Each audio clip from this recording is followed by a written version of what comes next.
Parents are the most important people in their child's education. They offer guidance and direction and make critical decisions for their children. We're grateful that you've chosen to trust Frederick County Public Schools to work with you and your family. At FCPS, we believe that engaged parents and families are the cornerstones of academic success. That's why we're here to partner with you and support you. This video focuses on special education and on the services and support that parents and children are entitled to. We know that special education can be intimidating. It comes with a lot of jargon and many legal requirements. But we have hundreds of staff members in FCPS focused on special education who are here to help families. They have years, and in many cases decades, of experience working with students and families. And many of our special education staff members are special education parents themselves. We are ready to work with you. So here's some basic information. Federal law says that children with various disabilities are entitled to a free, appropriate public education that meets their unique individual needs. They have the right to obtain special education services. The law says that you, the parent, are to be treated as an equal partner with your school district in deciding on an education plan for your child and his or her individual needs. This means you're a powerful advocate for your child.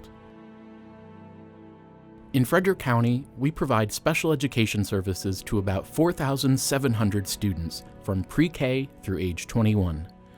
We design services specifically for each student. Your child deserves individual attention. It's also important that special education students are educated and have social interactions with their typical peers in the least restrictive environment possible. An IEP is a written document that spells out your child's strengths and needs, sets goals and objectives for your child's education, and details what accommodations your child is entitled to in order to meet these goals at school. An IEP is a legal document. It's like a formal agreement or contract with your school. It says exactly what your school will do to help your child. But how do you know if your child needs special education services or an IEP? You may get a letter or call from your child's teacher, principal, assistant principal, or school staff member. They'll share information about your child's progress in school or suggest ways to help them. They'll invite you to come to school to meet in person. Sometimes you as a parent might be concerned or have questions about your child's progress in school. You have the right to request an IEP meeting. The best way to do that is to send a note or email to your child's teacher or principal. You can also call your school. When a meeting is scheduled, your school will send you a formal meeting notice or invitation. They'll either send it by email, in your child's backpack, or by mail 10 days before the meeting. If the time works for you, sign and return the meeting notice to the school. Otherwise, contact the school to schedule a different time. How long will a meeting take? That varies from student to student and meeting to meeting. The invitation you received should note the amount of time that was set aside to meet. We respect your time. If the meeting takes longer than expected, you and your IEP team can schedule another meeting. Some parents don't like the idea of having to go to a meeting at school, especially if the focus is on how your child might be struggling. That's understandable. But an IEP meeting isn't about criticizing or judging. It's about what we can do, working together to make the school a better place to learn and grow for your child. Before the meeting, think about the strengths and challenges your child has at school. What do you want for your child at school? What kinds of services or supports do you think your child would benefit from? What questions do you have? These are some things to think over before the meeting. It might be helpful for you to write down your thoughts and questions before the IEP meeting. The meeting can move quickly, and it's important that you get all of your questions answered. As you head into an IEP meeting, always remember that you are your child's best advocate. You know your child best. Trust your gut feelings as a parent and be a voice for your child. When you come to school for your IEP meeting, you should be greeted by staff in the front office. They'll help you find your meeting room, and most meetings are in a school conference room. At a typical meeting, your school's principal or assistant principal will be there and lead the meeting. A typical meeting will also include a special education teacher and your child's classroom teacher. Depending on what's being discussed, other people may be there. For example, if your child gets help from a reading or math specialist, they might be there to share information. At the IEP meeting, there may also be a school psychologist or speech-language pathologist present. They're there to help analyze your child's academic progress and learning profile. Their titles can be intimidating, but remember, they are there to help you and your child. Everyone in the meeting will introduce themselves and greet you. Everyone at the meeting will also sign in on a sheet of paper, so there can be a record of who participated in the meeting. Schools try to make IEP meetings as easy and welcoming as possible. Every person in the room at an IEP meeting wants to help your child, and we want you to be comfortable participating in that. Sometimes people feel that IEP meetings are too formal. That's partly because so many state and federal laws govern special education services. But while we need to follow all the laws, you need to feel comfortable and welcome.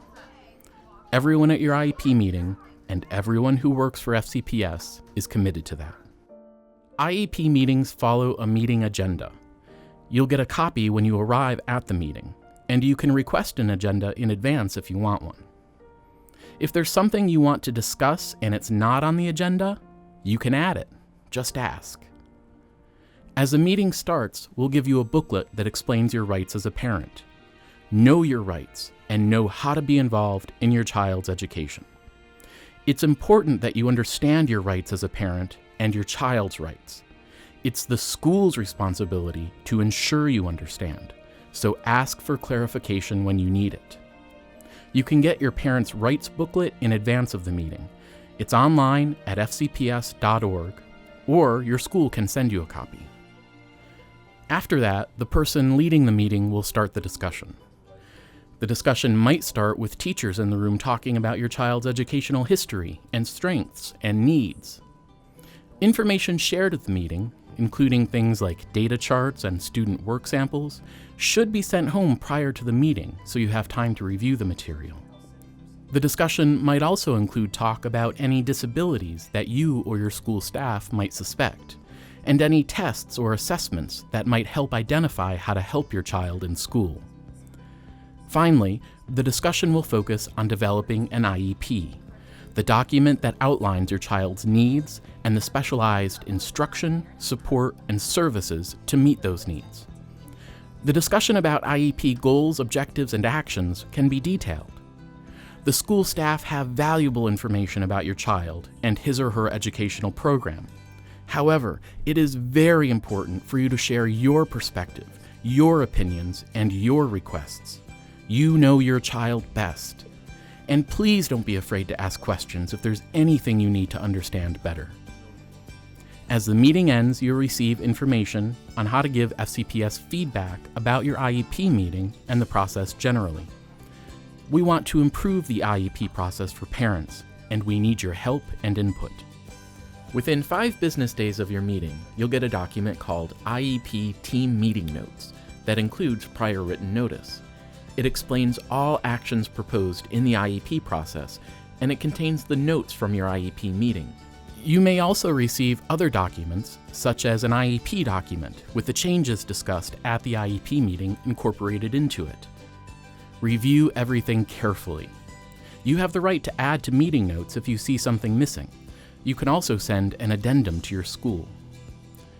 Once your team has developed an IEP and you receive and review it, if everything looks right to you, all you need to do is sign and return the IEP. Your signature is required to start services for an initial or first IEP developed for your child. From there, school staff has the primary responsibility for implementing your child's IEP. Your school will give you quarterly reports on your child's progress. Throughout the IEP process, before, during, and after an IEP meeting, communication is key. If you have a conversation in person or by phone, follow up with an email to clarify your understanding and next steps. If you have questions about anything, it's our job to answer those questions. If you're dissatisfied with an outcome of the IEP meeting, send an email or note to your school to set up a meeting. You can also talk with your principal or special education case manager about your concerns. You can also convene an IEP meeting with your child's school at any time to discuss the plan, your child's progress, or any concerns you may have. Just email or send a note to your school to set up a meeting. You can also get in touch with a supervisor in FCPS's Special Education Department. Contact information is on our website, fcps.org. It's a good idea to connect with other families in the community who have children with special needs. They can support you and share resources in the community. There are many resources online, too. We also have a program called Partners for Success that helps special education parents. The program offers individual consultations, seminars, workshops, newsletters, a lending library, and assistance with the IEP process. Be involved, be informed. IEPs help students access their education. FCPS is by your side to offer you the information and tools you need to be an equal, informed, and active participant in your child's education. We will work closely with you to help you plan your child's education and advocate for your child. When parents and schools work together, the process works, and children reach their academic goals.